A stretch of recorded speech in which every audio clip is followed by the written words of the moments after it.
Krys with MHK Music Scene. I'm here with two of the members of the Ultimate Fakebook. Yep. How are you guys doing? Good, how are you? I'm great. Can you guys introduce yourselves for me and then tell me what you guys do in the band? I'm Nick Colby, and I play bass and handle all the smoke machine. So Except not tonight. guy. Except for not tonight. Oh, is somebody else doing that for you tonight? No, they told us we couldn't use it. Well, that's lame. If we What a play the smoke machine, if we use the buzzkill. smoke machine tonight, we're going to set off the fire alarm. And then if the And then fire... the fire department shuts down the show. Yeah. Nobody wants that. So no That's smoke fair. machine. So I'm only getting paid half the money I was supposed to get. Seriously? No.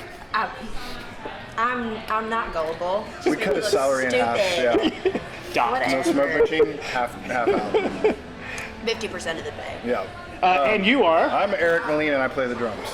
Nice. Yeah. So, where are you guys from?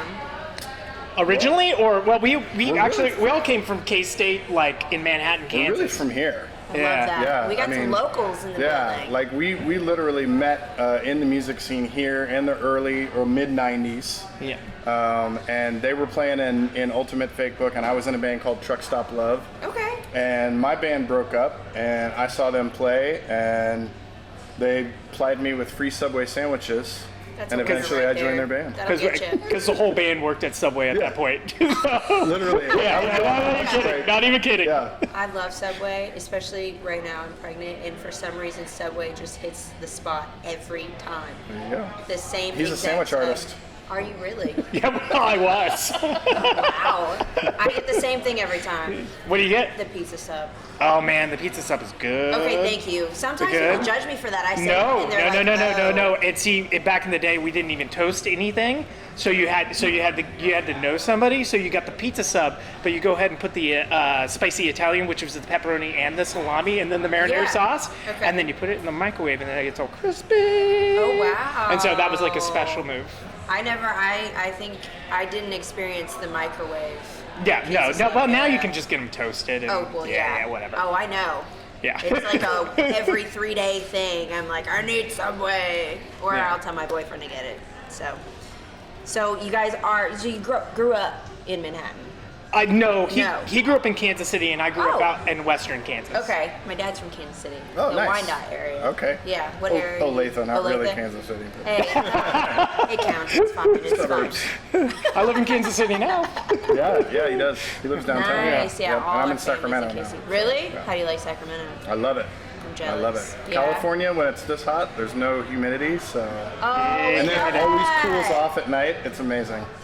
We open That our sounds windows. like a dream right now. We're going. You ready? Yeah. Okay. Count me in. Okay. I'll just hop in one of the suitcases. We're good. So did you go to K-State? I did, yeah. Okay. Yeah. What did you go to K-State for? Music. Yeah. Oh, okay. Yeah. Yeah, but I left the university because they had nothing else to offer me. That's You have not true. nothing for me anymore. That's not true. I was on an 8-year plan to get my bachelor's. Like, I might as well get in the rock and roll band because, kid, this is not working out. No, I feel that. I'm a student right now, and I'm a non-traditional, so I'm 33, and I'm at my last semester is this fall. So Oh, yeah. Yeah, and I've had it.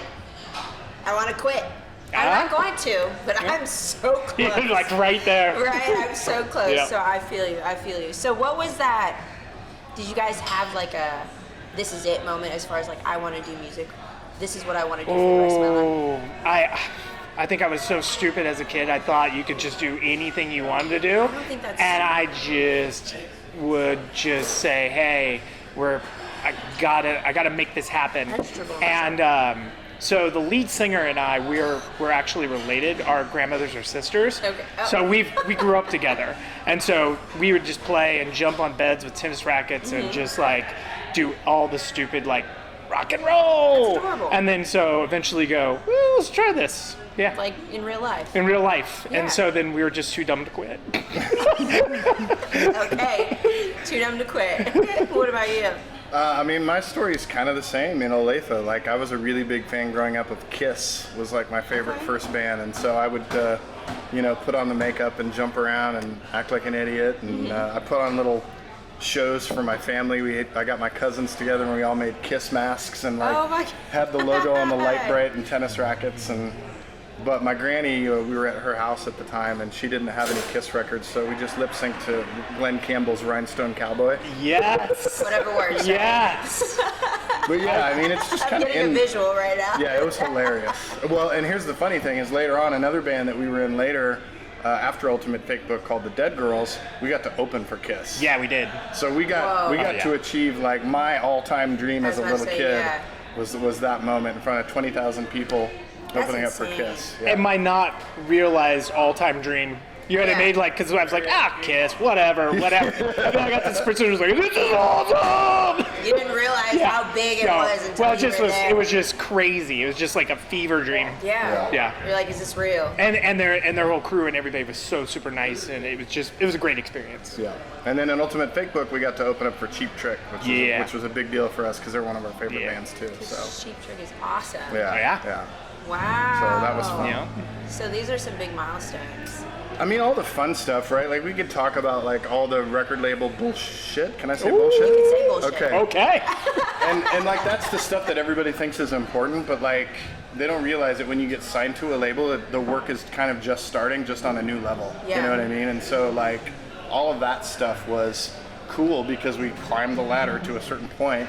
But what's really cool or, like, the meaningful moments along the way, and those are the personal ones, you know, like that. So And the people that helped you out, like, there's so many people you can and that's thank. that's why we're playing with Frog Pond and Ashtray Babyhead. Like, those are two bands that absolutely helped us out back in the day, and we used to play with them all the time. Really? Yeah. They're both back together and writing new stuff. So this is very like nostalgic then. well, it's nostalgic, but we all have new records. That's It's awesome. like, it's like we're still doing it or something. It's weird. That is crazy, huh? Yeah. Life. So you said you have a new record. Yeah. So this year? Well, we put it out. So the pandemic started in March of 2020, and it was scheduled way ahead of time. Ours was coming out in April. Oh. Yep. So we put it out into the void of nothingness that was. And we couldn't tour or support it at all. And that's hard. Yeah. And we got. Can't tour. Yeah. So everything got canceled. That's why we're here 2 years later. We were going to play MidFest 2 years ago. That was one of our shows. I was gonna be. Yeah. No, I feel that. COVID is crazy. It has pushed so many things back, and it's it was like 3 years of just waiting to do things. Yeah. Yep. But here we are. Here we I know. are. Hey, it's still around. I know. And now we had to learn how to play the songs again.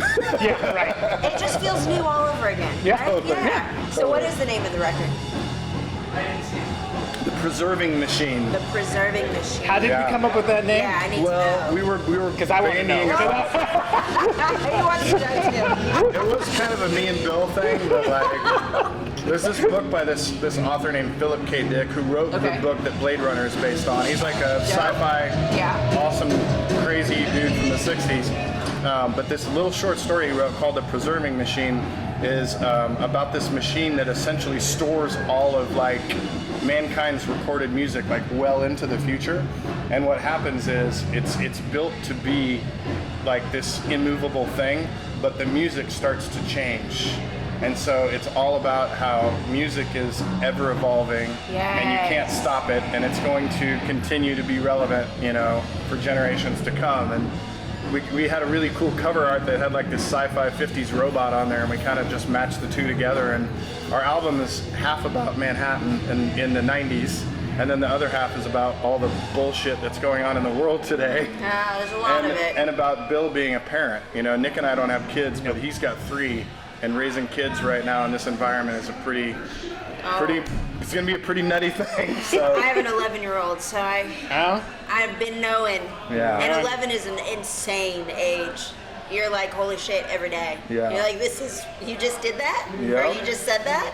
It's a mind fuck. So I get it. But that's a badass album. That sounds it's a long way amazing. to think about it, but we had a lot of old and new themes, and we just had to kind of put them all together, and so that seemed like a good way to do it. And also it was kind of a comeback, first record in 16 years, so really so it's kind of like a big deal that I like the idea that maybe we've been preserved and in time for 16 years and then blipped back to make a new record. So that's so cool. We have all kinds of dumb ways to justify it. Whatever works. Yeah. Right? So you guys have been around since the 90s. Yeah. These guys were around for a couple years before me. 96, 90? Yeah, probably about 96, 97 is like when we started kind of like playing as Ultimate Fakebook here. Yeah. How was the music scene in the 90s when you guys first started, especially here in Manhattan? It was awesome.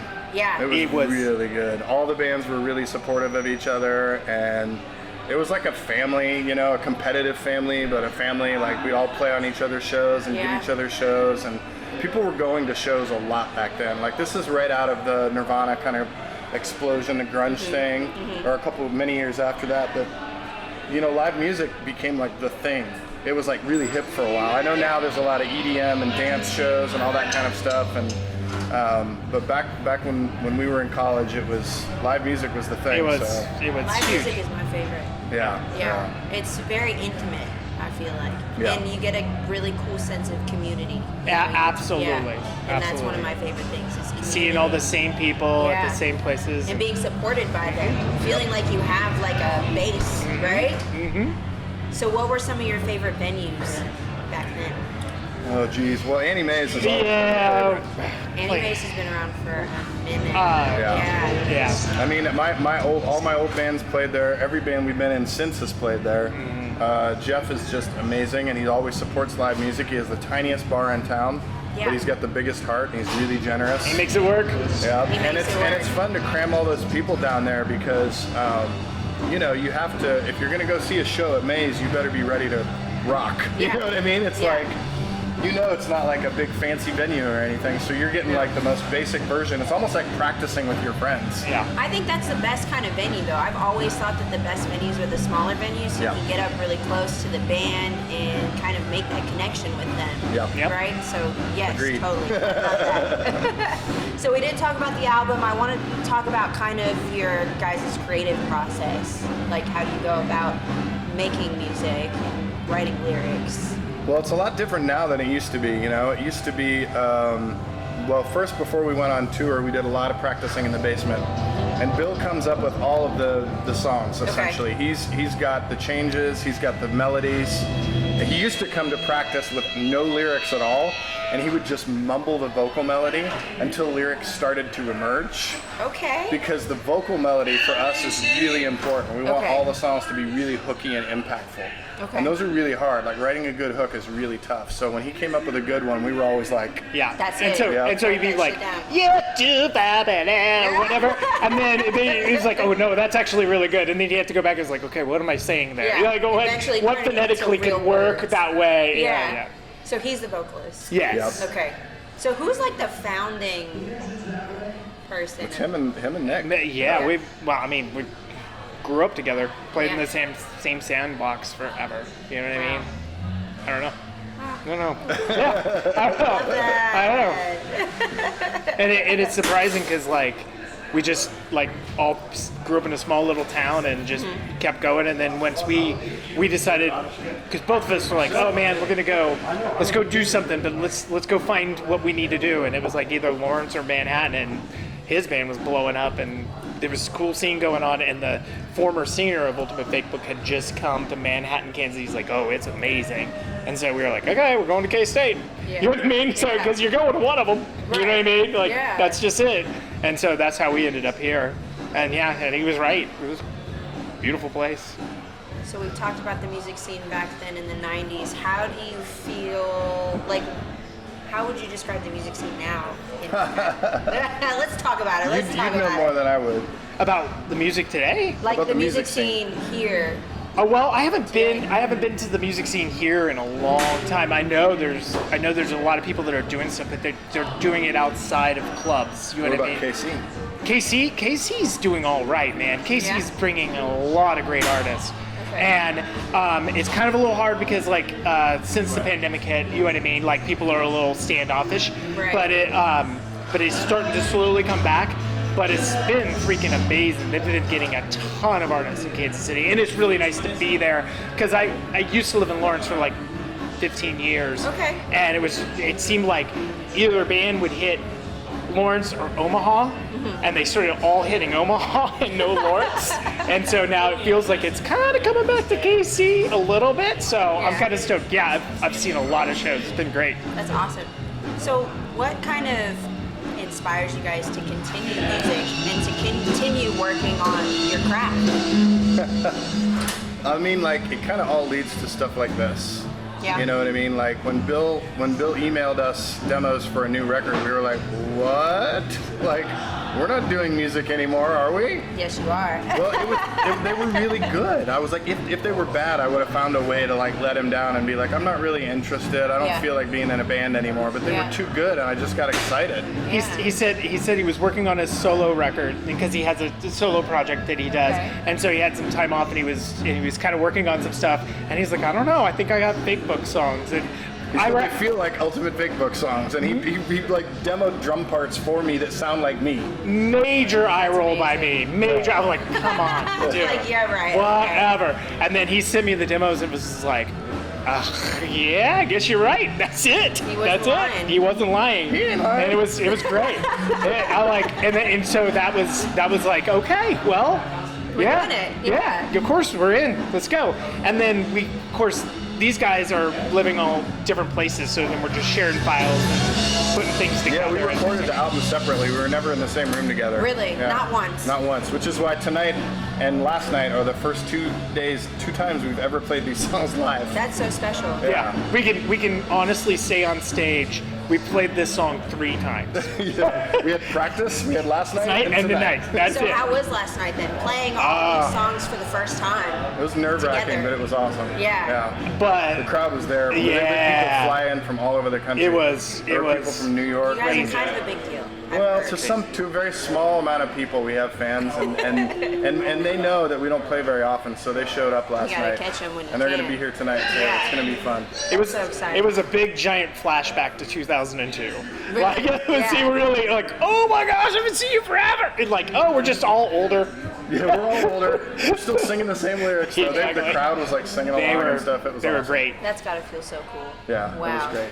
So you guys have not been active this whole time then, the last time? No, not active with new material, but every now and then when someone's asked us to play a show, we'd get together and play the old songs. Yeah. You know, and that was easy because like we played those songs on tour for years. Right. Yeah. You So know, you we just put our shit in a storage shed and lived out of a van for years. Mm-hmm. And so all that stuff is like second nature, but the new stuff is not second nature yet. But it sounded good, and people liked it. That's all that matters. That's all that matters. And then you get another round of it tonight to really get into the brain. Yeah. I was telling all these guys, I was like, you know what? We're gonna have it down by Sunday, and then we have no more shows. But our hands won't be able to like. I know, we couldn't anymore. make it do 2 days. Yeah, 2 days. Yeah. 2 days and you're done. Yeah. You guys just got to start booking more things then. Yeah. We got to make this work. Okay. All right. So, sorry, I'm blanking a little bit. Probably go brain. That's what I'm going to blame it on. So where can we find all this great music? Is it somewhere out there? Yeah, I mean, Ultimate Fakebook is everywhere, right? Like, we're on all the streaming services and everything, all the records, everything we've ever put out. We have 2 albums available on vinyl. The rest of them are all old CDs and stuff. The new vinyl is amazing. We spent like a good chunk of change because after 16 years we had to make a big deal out of it. Yeah, of so course. it's blue vinyl marble. Oh my it's God, a gatefold. I want it. It's got awesome Yeah. artwork, lyric sheet, and everything. It's clearly our best looking album. It looks Definitely. great. I'm like, oh my goodness, what have we been doing? Like, I didn't know this was an option. I didn't know it was an option. And so we just have a small amount of that of the vinyl, but I mean the music is everywhere. Like you can get it on any digital service and everything. So like iTunes. Oh yeah. Spotify, Yep. all that good that stuff. Yep. Okay, you heard it, folks. Okay, check it out. So this is such a random question, but I've been asking other people, like, I want to know your worst travel experience. Why did he just look right at you? It's either work and travel or work and travel. Yeah. There's too many. I don't even know where to start, and there's That's a lot terrible, we probably I'm shouldn't sorry. talk about. Yeah. That's fair. Yeah. Let's just say this. There's this movie called This Is Spinal Tap. And Oh, yeah? yeah, and the bass player in that movie, he says, it's my job between fire and ice. It's like I'm kind of lukewarm water in between, right? Yeah. The bass player is lukewarm water in between. True. And so Bill and I, we would have discussions on the road. You could call him that. And he was always in the middle. And so like, just in a general sense, I can think of, some fun discussions and after hours drunken fights outside of the band. But other than that, you know, and he's always the peacekeeper. So. You're always the peacekeeper. I could see that about you. Yeah. Got like a calm sense. He also used to be a bouncer, so maybe That's part where of that it. comes from, honestly. We know if we get out of hand, he's going to kick our ass. Yeah, that's Maybe right. I can take a lot before that happens. So I just kind of wanted to end this interview with, if you could tell your younger self anything, what would it be? Oh. I want to get deep here for just a second. Ooh, wow. Go ahead. I'll just say simply, it'll be all right. It's all gonna be all right. That's it. That's all I would tell myself. That don't worry about it. It'll all work out. Because when you're a kid, it does not feel like that. No, it doesn't. Right? It's the end of the world with everything. Exactly. Yeah. Exactly. So And especially when you're answer. trying to do something crazy like, oh yeah, I just want to go play music and be the biggest musician in the world. You know what I mean? That nobody pays any attention to you, and it's gonna be all right. Yeah. It all works out. Right. I love it. Mine would be kind of a spin-off of that. I would say you may not get what you want, but you're probably going to get what you need. Ah, that's even better. Right? Look at 'Cause that we kept guy. setting our next Look at that professional- guy. Wow. We kept setting our next professional goal. Like we were like, okay, we've recorded a major label album. Yeah. We've played a festival. We've done this. My next goal was to be on Letterman. That was Okay. my next goal. We never reached it. goal. Yeah. But we have all of these great friends and family and fans that we've made and bands that we played with and all these great stories. And now we're playing with 2 of them again tonight. And it's like, it feels like it turns out that this is really important in the fabric of your life or whatever. So you may not get what you want, but you're going to get what you need. Having that feeling and that sense of this is where I'm supposed to be at in life, right? Oh, there's nothing better than that. Yeah, it gives you a sense of peace, calm. Nothing better I always than that. love those moments. When we're not freaking out about whose amp we're going to borrow. Of course. And then going to the old practice shed and like, man, I gotta see if my bass even works.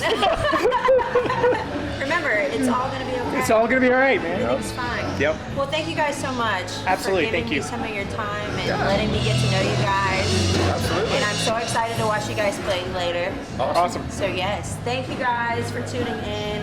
Once again, this is the MHK Music Scene Podcast. Make sure you guys check us out on all of our social media platforms.